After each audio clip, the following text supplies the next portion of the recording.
Jai Hind, one and all. The next topic we are going to study is superconductivity. What do you basically mean by superconductivity? Certain metals, certain conductors कुछ ऐसे होते हैं कि एक certain temperature पे आके वो अपना resistance lose कर देते हैं. That means no resistance. कुछ मेटल्स, कुछ कंडक्टर्स ऐसी प्रॉपर्टी शो करते हैं कि एक सर्टेन टेम्परेचर पे आके उनके पास कोई भी रेजिस्टेंस नहीं रहेगा, और अगर कोई भी रेजिस्टेंस नहीं रहता है उस केस में वो metal as a superconductor behave करता है.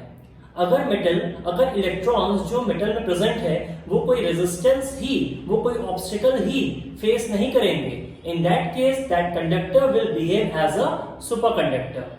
एक्सपेरिमेंटली ऐसा पाया गया है at very low temperature of 4.2 Kelvin. At very low temperature of 4.2 Kelvin, mercury will act as a superconductor. Its resistance will become zero.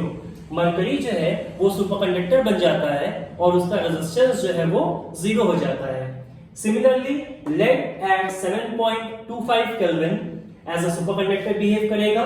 Niobium at 9.2 Kelvin as a superconductor behave करता है. इसका reason क्या है? What is the reason?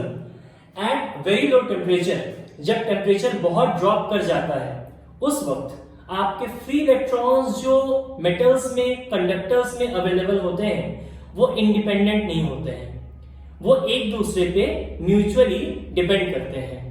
Again हम कह रहे हैं at very low temperature जो फ्री इलेक्ट्रॉन्स आपके मेटल्स या कंडक्टर्स में पाए जाते हैं they are not independent.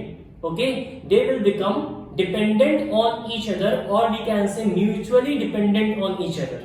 Mutually dependent on each other.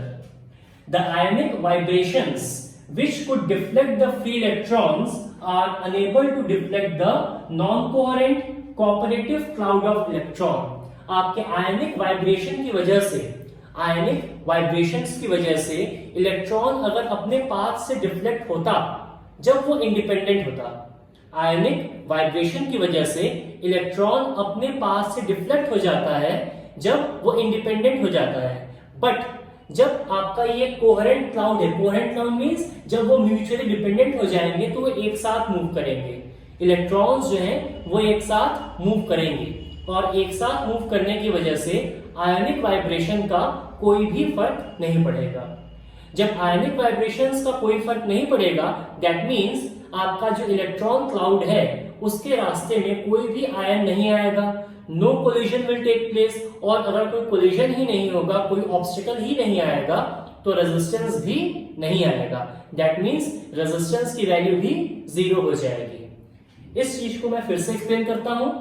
At low temperature, जब टेम्परेचर बहुत लो होता है तो इलेक्ट्रॉन्स फ्रीली मूव नहीं करते हैं कंडक्टर्स में, वो म्यूचुअली डिपेंड हो जाते हैं. म्यूचुअली डिपेंड होने की वजह से वो एक साथ एज अ क्लाउड फॉर्म में मूव करेंगे. क्लाउड फॉर्म में मूव करने की वजह से आयनिक वाइब्रेशन का कोई भी इफेक्ट क्लाउड पे नहीं पड़ता है, वो अपने पास से डिफ्लेक्ट नहीं करता है. हेंस कोई भी कोलिजन नहीं होगा, आयंस के साथ कोलिजन नहीं होगा तो ऑब्स्टिकल नहीं आएगा, और ऑब्स्टिकल नहीं आएगा तो रेजिस्टेंस भी नहीं आएगा. This is basically the reason of superconductivity. Uses क्या क्या हो सकते हैं? For making strong electromagnets, strong electromagnet बनाने के लिए हम लोग इस्तेमाल करते हैं. हाई स्पीड कंप्यूटर बनाने के लिए इस्तेमाल करते हैं, as well as transmission of electrical power. Electric power को ट्रांसमिट करने के लिए भी सुपरकंडक्टर का इस्तेमाल होता है. Thank you.